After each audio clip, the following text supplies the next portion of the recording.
Bienvenidos a este vídeo con el tema Principales instituciones jurídicas y políticas, desde la muerte de Alejandro Severo hasta Justiniano. Grupo número 6. Integrantes: María, Glenda, Evelyn, Fernando, Manuel.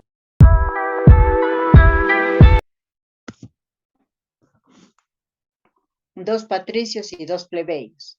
Luego tenemos al cuestor, se encargaba de las arcas y de los gastos del Estado. Tenemos a los censores, que eran dos y su cargo duraba 5 años. El tribuno de la plebe era un magistrado especial, ocupaba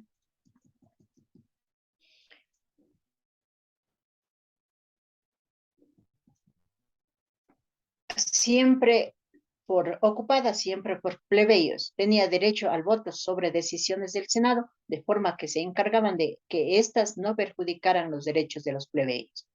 Por último, tenemos el Senado. Eran instituciones muy importantes, era un Consejo Supremo encargada de asesorar a los magistrados. Además, establecía leyes y dirigía la política exterior. Sus miembros eran vitalicios, unos 300, y eran antiguos cónsules y magistrados y personas que sobresalían por sus cualidades, su fortuna y su posición social. Esto en cuanto tiene que ver a las instituciones en forma general, lo que ocurría en el Imperio Romano. Continúa mi compañera. Buenas noches, mi nombre es Glenda Huacón y me toca hablar sobre la muerte de Alejandro Severo y a la de Justiniano. Alejandro Severo sirvió como emperador romano desde el 222 después de Cristo hasta su prematura muerte en el 235 después de Cristo. A instancias de su madre, tía y abuela, el emperador Heliogábalo nombró a su primo Alexiano, el futuro Alejandro Severo, como su heredero en el verano del 221 después de Cristo. ¿Qué pasa después de la muerte de Alejandro Severo? Después de la muerte de Alejandro Severo comienza el periodo del Bajo Imperio, que se extiende hasta el reinado de Justiniano, las guerras civiles, las luchas de los pretendientes al trono, las invasiones de los bárbaros, acaban poco a poco la completa desorganización de la sociedad romana. Durante 3 siglos se sucedieron múltiples emperadores. Algunos por su habilidad y firmeza detuvieron la lenta pero firme decadencia en la que terminó cayendo el derecho romano y le dieron al imperio una apariencia de solidez. Justiniano, quien vivió en el siglo VI, fue emperador del Imperio Romano de Oriente, cuyo centro estaba en Constantinopla. Cuando el Imperio Romano de Occidente ya había desaparecido, la mayor aportación del reinado de Justiniano al imperio y a la historia de la jurisprudencia fue la codificación completa del derecho romano. El Imperio de Occidente, arrinconado cada día por sus ataques, vuelve a encontrar en 535 con el emperador Justiniano algunos años de prosperidad, gracias al mérito de los generales, a cargo del emperador Justiniano. Este reconquista Italia y África. Reúne por última vez bajo su dominación la mayor parte de las antiguas posesiones romanas, incluyendo parte de Oriente. Pero Italia vuelve a caer en poder de los bárbaros. Y después de la muerte de Justiniano, el imperio de Oriente no es más que un imperio griego. El cuerpo de Justiniano fue enterrado en un mausoleo en la iglesia de los Santos Apóstoles. Su reinado tendría un gran impacto en la historia mundial, dando lugar a una nueva era en la historia del Imperio Bizantino y de la Iglesia Ortodoxa. Le doy la palabra a mi compañera Evelyn. Buenas noches, compañeros. Yo voy a hablar sobre el Bajo Imperio. El Bajo Imperio Romano es el periodo histórico que se extiende desde el ascenso del Diocleciano el poder en 284 hasta el fin del Imperio Romano en Occidente en 476.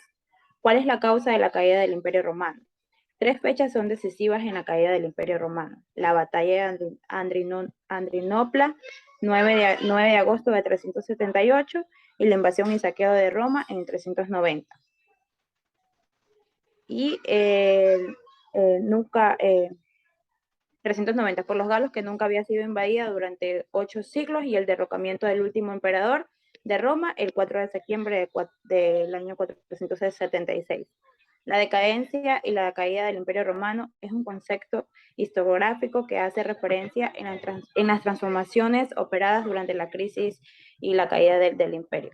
El Imperio Romano, a partir del 395, condujeron en un concepto rápido del poder romano y del hundimiento del Imperio de Occidente, cuyo último emperador, la caída comenzó alrededor del 385 después de Cristo, cuando los godos comenzaron a saquear sin ser neutralizados. Muchas de las poblaciones romanas de Occidente, cuando Odocaro entró a Roma, el imperio ya no era lo que era antiguamente, y Rómulo Augusto fue desenterrado con él. Roma pasó a la historia en Occidente. Los acontecimientos políticos fueron las batallas de las islas del Liapri, 260 a.C., las batallas de las Millas, las batallas del Sulci, las batallas de Pindarcis, las batallas del Cobo en Conomo, la batalla de Deprano y las batallas de las Islas Egadas en el año 241 a.C. Le doy la palabra a mi compañera Andrea.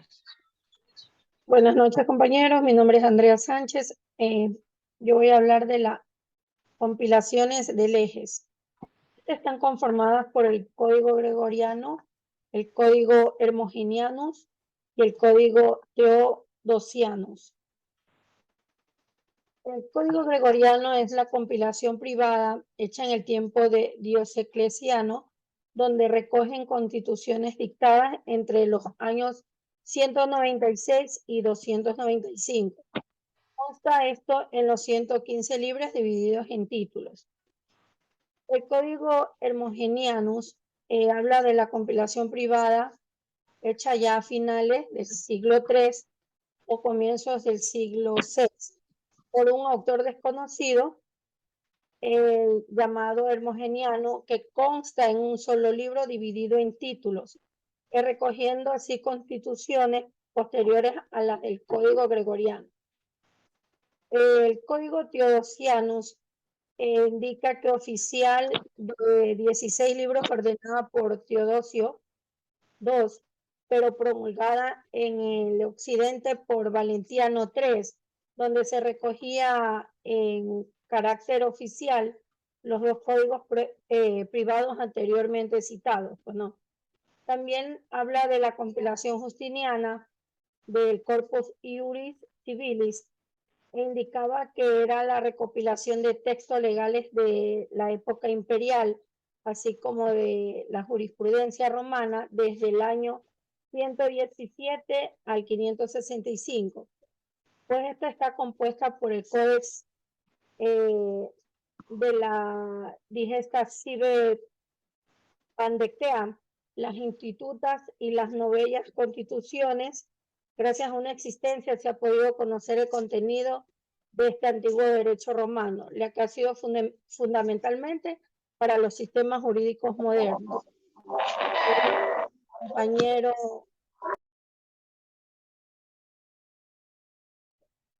Buenas noches, compañeros, compañera. Mi nombre es Fernando Lumán. Yo voy a hablar sobre el cristianismo. ¿Qué es el cristianismo? Es las religiones más grandes del mundo con seguidores en todo el mundo. Los cristianos creen que Jesús era Dios y sigue un código de ética establecido en un libro sagrado, la Biblia. ¿Qué es y cómo surgió el cristianismo? El cristianismo nace con la muerte de Jesús de Nazaret 30 años después de Cristo.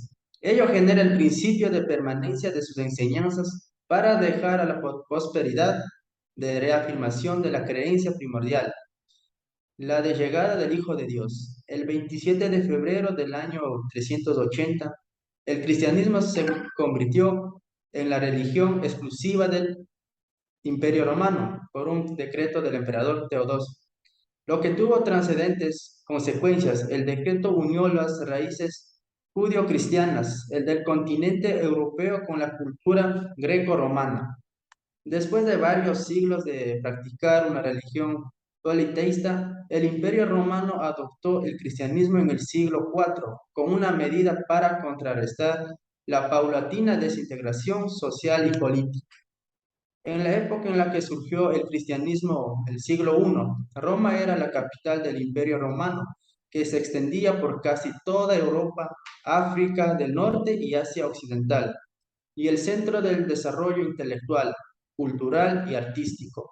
La religión en el imperio era politeísta, contemplando varios dioses y personajes históricos o míticos asimilados de otras culturas estratégicas, que facilitó la adhesión de los territorios conquistados.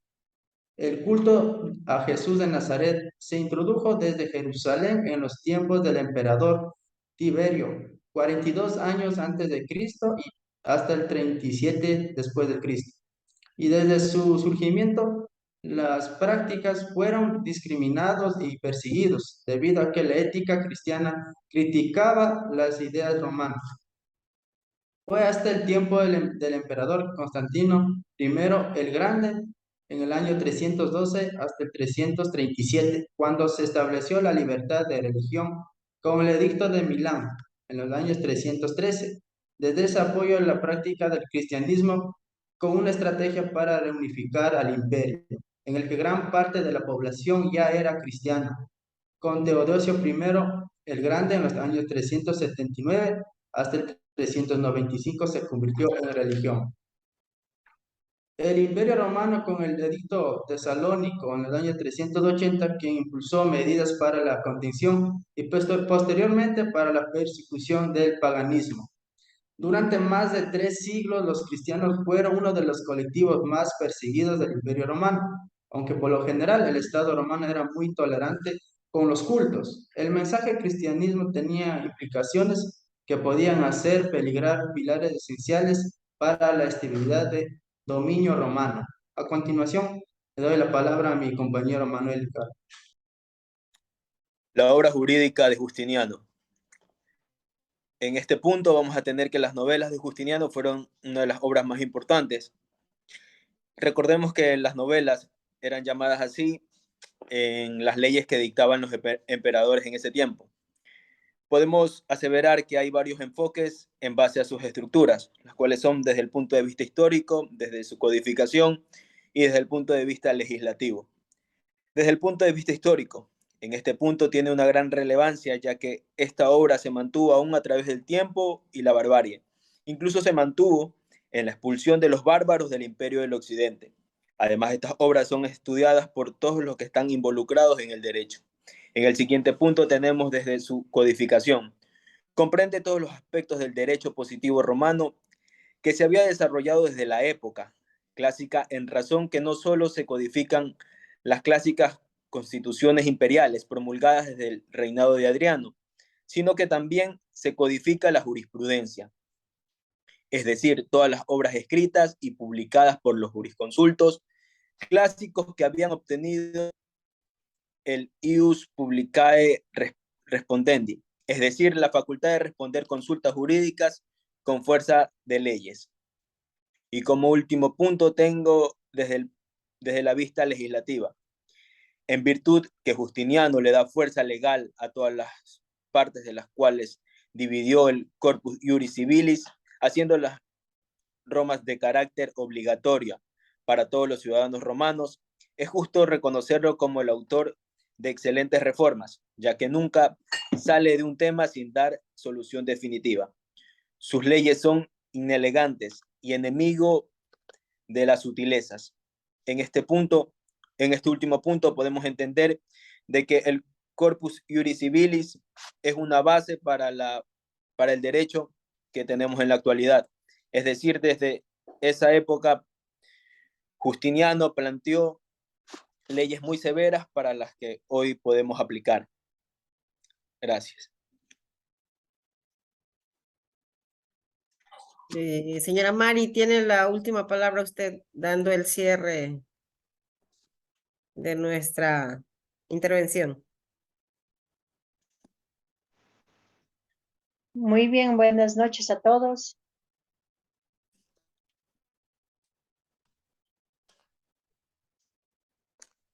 En esta vez, como cerrando este video, quisiera aclarar para que sirva para la calificación, digamos así, quienes nomás integramos. Estamos dando la asignatura de Derecho Romano, la unidad 3, la tarea 3, el curso de ON 09, periodo 1, con el catedrático Alfonso Caveda. Y los alumnos que integramos en el orden que hemos presentado somos María González, Glenda Guacón, Evelyn Arévalo, Andrea Martínez, Fernando Lluman, Manuel Ricardo. El tema presentado son caracterizar las principales instituciones políticas y jurídicas desde la muerte de Alejandro Severo a la de Justiniano. Para ello hemos tenido que hablar sobre muchos aspectos lo que concierne el Imperio Romano, desde ese tiempo de estos dos emperadores. Pero también debemos recordar, según la historia del Imperio Romano, que en todo su imperio, sin considerar estos dos periodos o este periodo de entre los dos personajes, podemos también decir que en el Imperio Romano existieron o se dieron las siguientes instituciones: los comicios, las magistraturas y el Senado. Los comicios eran asambleas en las que se reunían los ciudadanos romanos para votar por las leyes. Esos fueron algunos. Tenemos a los comicios de las centurias, que elegían a los magistrados superiores, a los comicios de las tribus, que eran votos de la tribu o el distrito territorial, elegían a los ediles, a los curules y cuestores, y también legislaban. Tenemos a los comicios de las curias, que administraban justicia. Los comicios de la plebe eligen al tribuno de la plebe y al edil de la plebe. En segundo lugar, tenemos las magistraturas, que eran cargos políticos con funciones específicas y que suponían toda una carrera política. Estos cargos eran colegiados, no se cobraba, laboraban, se diría, en la forma o en tiempo anual, por lo que cada año eran las votaciones, eran electos. Todas esas magistraturas eran ordinarias. Solo el cargo de dictador era extraordinaria, propio de las épocas difíciles. Las magistraturas eran en número de 6, y vemos que ordenadas de mayor a menor importancia son las siguientes. El cónsul, siempre elegido de 2 en 2 y tan importante que daban nombre al año en el que gobernaban. Jefes máximos del ejército presidían las sesiones del Senado y se turnaban diariamente en el ejercicio de su poder. El pretor era en número de 8, se encargaban de los tribunales de Roma. Los ediles eran elegidos de 4 en 4, 2 por los patricios y 2 por los plebeyos. Aclarándose que los patricios eran los ciudadanos propios de Roma o los nacidos en Roma, y los plebeyos eran los campesinos, los obreros, los artesanos. Y estos se encargaban del gobierno de la ciudad. Tenemos al cuestor, que se encargaba de las arcas y del gasto del Estado. Los censores eran de 2 y duraban 5 años en su cargo. El tribuno de la plebe era un magistrado especial, ocupado siempre por los plebeyos. Por último, tenemos al Senado, que eran instituciones más importantes. Eran un Consejo Supremo encargado de asesorar a los magistrados. Además, establecían leyes y dirigían la política exterior. Sus miembros eran eran unos 300 y eran o formaban estos miembros los antiguos cónsules y magistrados y personas sobresalientes por sus cualidades, su fortuna y su posición social. Así damos término a este video y a este trabajo o deber sería con lo que hemos cumplido el grupo 6, el trabajo encomendado y ordenado dispuesto por el docente de Derecho Romano. Muchas gracias por todo. Gracias a todos.